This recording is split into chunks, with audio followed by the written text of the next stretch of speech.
नमो भगवते वासुदेवाय नमः।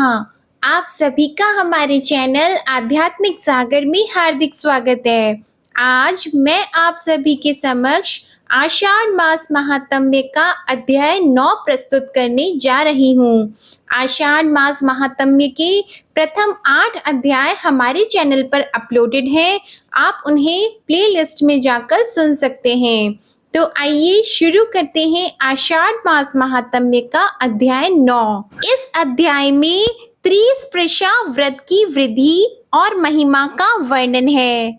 नारद मुनि महादेव जी से बोले, सर्वेश्वर, अब आप विशेष रूप से त्रिस्पृशा नामक व्रत का वर्णन कीजिए, जिसे सुनकर लोग तत्काल कर्म बंधन से मुक्त हो जाते हैं। महादेव जी ने कहा, विद्वन, पूर्व काल में संपूर्ण लोकों की हित की इच्छा से सनत कुमार जी ने व्यास जी के प्रति इस व्रत का वर्णन किया था। यह व्रत संपूर्ण पाप राशि का शमन करने वाला और महान दुखों का विनाशक है। विप्र त्रिस्पृशा नामक महान व्रत संपूर्ण कामनाओं का दाता माना गया है। ब्राह्मणों के लिए तो यह मोक्षदायक भी है।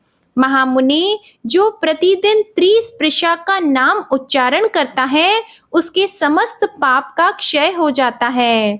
देवाधिदेव भगवान ने मोक्ष प्राप्ति के लिए इस व्रत की सृष्टि की है, इसलिए इसे वैष्णवी तिथि कहते हैं।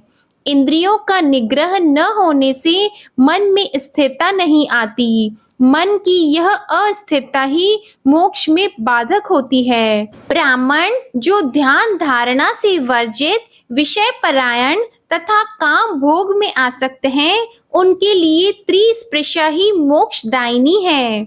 मुनि श्रेष्ठ, पूर्व काल में जब चक्रधारी भगवान श्री विष्णु के द्वारा क्षीर सागर का मंथन हो रहा था, उस समय चरणों में पड़े हुए देवताओं के मध्य में ब्रह्मा जी से मैंने ही इस व्रत का वर्णन किया था। जो लोग विषयों में आसक्त रहकर भी त्रिस्पृशा का व्रत करेंगे, उनके लिए भी मैंने मोक्ष का अधिकार दे रखा है।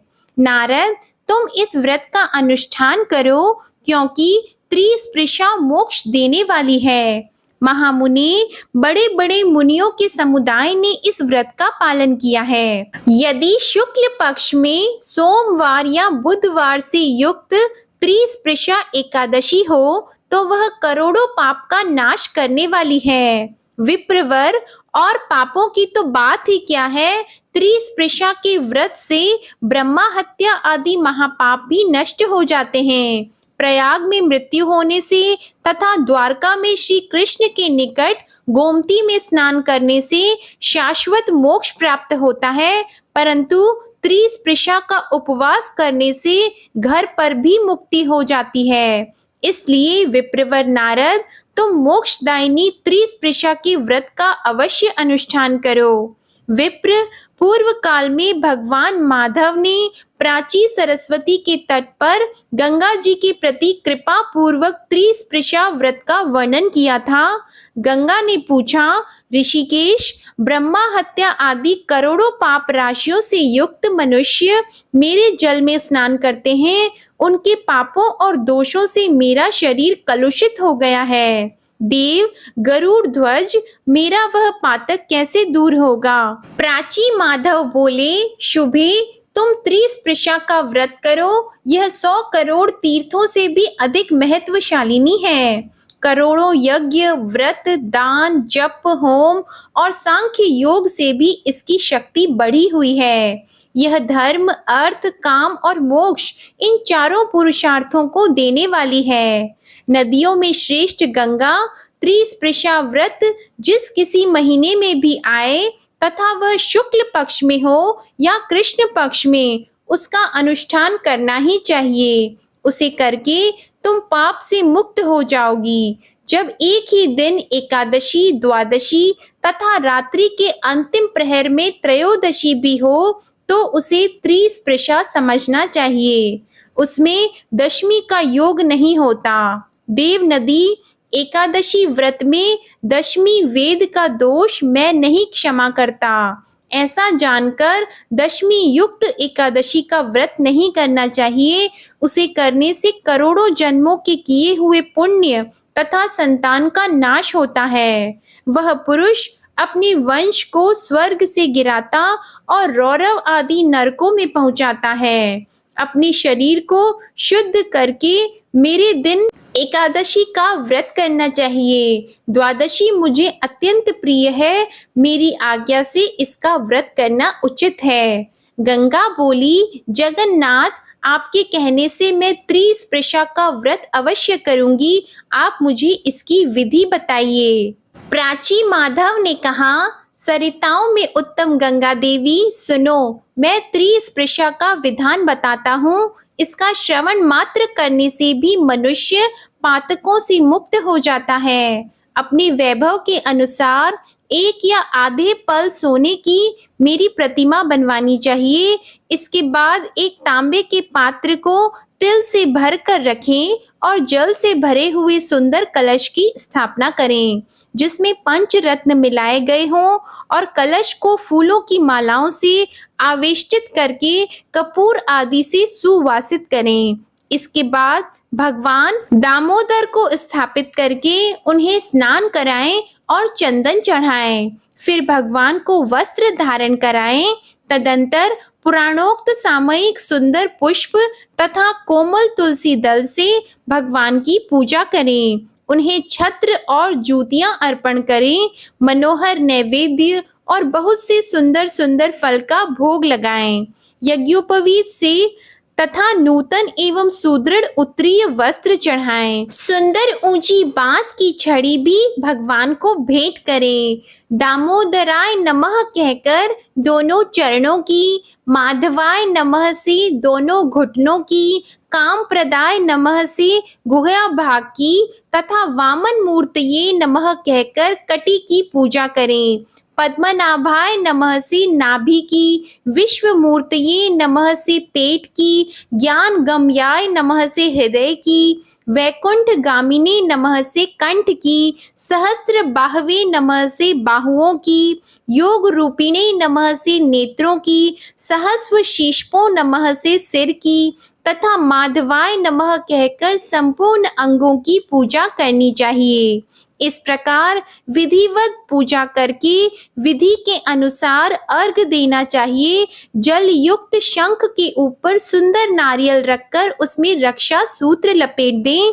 फिर दोनों हाथों में वह शंख आदि लेकर इस प्रकार स्तुति करें, हे जनार्दन, यदि आप सदा स्मरण करने पर मनुष्य के सब पाप हर लेते हैं, तो देव मेरे दुख स्वप्न, अपशकुन, मानसिक दुश्चिंता, नारकीय भय तथा दुर्गति जन्य त्रास हर लीजिए। महादेव देवेश्वर, मेरे लिए इहलोक और परलोक में भी जो भय है उनसे मेरी रक्षा कीजिए तथा यह अर्घ ग्रहण कीजिए। आपको नमस्कार है। दामोदर, सदा आप में ही मेरी भक्ति बनी रहे। तत्पश्चात धूप, दीप और नैवेद्य अर्पण करके भगवान की आरती उतारें। उनके मस्तक पर शंख को घुमाएं। यह सब विधान पूरा करके सद्गुरु की पूजा करें। उन्हें सुंदर वस्त्र, पगड़ी तथा अंगा दें। साथ ही जूता, छत्र, अंगूठी, कमंडलू, भोजन, पान, सप्तधान तथा दक्षिणा दें। गुरु और भगवान की पूजा के पश्चात श्री हरि के समीप जागरण करें। जागरण में गीत, नृत्य तथा अन्य अन्य उपचारों का भी समावेश रहना चाहिए। तदंतर रात्रि में अंत में विधि पूर्वक भगवान को अर्घ देकर स्नान आदि कार्य करके ब्राह्मणों को भोजन कराने के पश्चात स्वयं भोजन ग्रहण करें। महादेव जी कहते हैं, ब्राह्मण त्रिस्पृशा व्रत का यह अद्भुत उपाख्यान सुनकर मनुष्य गंगा तीर्थ में स्नान करने का पुण्य फल प्राप्त करता है। त्रिस्पृशा के उपवास से हजारों अश्वमेध और 100 वाजपेयी यज्ञों का फल मिलता है। यह व्रत करने वाला पुरुष पितृकुल, मातृकुल तथा पत्नी कुल के सहित विष्णु लोक में प्रतिष्ठित होता है। करोड़ों तीर्थों में जो पुण्य तथा करोड़ों क्षेत्रों में जो फल मिलता है, वह त्रिस्पृशा के उपवास से मनुष्य प्राप्त कर लेता है। द्विज श्रेष्ठ, जो ब्राह्मण, क्षत्रिय, वैश्य, शूद्र अथवा अन्य जाति के लोग भगवान श्री कृष्ण में मन लगाकर इस व्रत को करते हैं, वे सब इस धराधाम को छोड़ने पर मुक्त हो जाते हैं। इसमें 12 अक्षर मंत्र का जप करना चाहिए। यह मंत्रों में मंत्र राज माना गया है। इसी प्रकार त्रिस्पृशा सब व्रतों में उत्तम बताई गई है। जिसने इसका व्रत किया है उसने संपूर्ण व्रतों का अनुष्ठान कर लिया है, ऐसा माना जाता है। पूर्व काल में स्वयं ब्रह्मा जी ने इस व्रत को किया था। तदंतर अनेकों ऋषियों ने भी इसका अनुष्ठान किया। नारद, यह त्रिस्पृशा व्रत मोक्ष को देने वाला है और जो भी मनुष्य इस व्रत को करता है वह भगवान विष्णु के परम धाम को जाता है। आज की कथा समाप्त हुई। बोलो भगवान विष्णु और माता लक्ष्मी की जय। ओम नमो भगवते वासुदेवाय नमः। आप सभी पर भगवान विष्णु और माता लक्ष्मी की कृपा सदा बनी रहे। आशा करती हूँ आप सभी को आषाढ़ मास महात्म्य की कथा में आनंद आ रहा होगा। हमारे चैनल आध्यात्मिक सागर पर श्रीमद् भगवद गीता सार की महात्म्य और अध्याय की वीडियोस भी हर दिन नियम से अपलोड होती हैं, आप उन्हें भी जरूर सुनिएगा। आपको यह वीडियो पसंद आई हो तो वीडियो को लाइक करें, शेयर करें और कमेंट सेक्शन में ओम नमो भगवते वासुदेवाय नमः लिखना ना भूलें। हमारे चैनल आध्यात्मिक सागर को अगर अभी तक सब्सक्राइब नहीं किया है तो चैनल को सब्सक्राइब करके बेल आइकन भी दबाएं। धन्यवाद।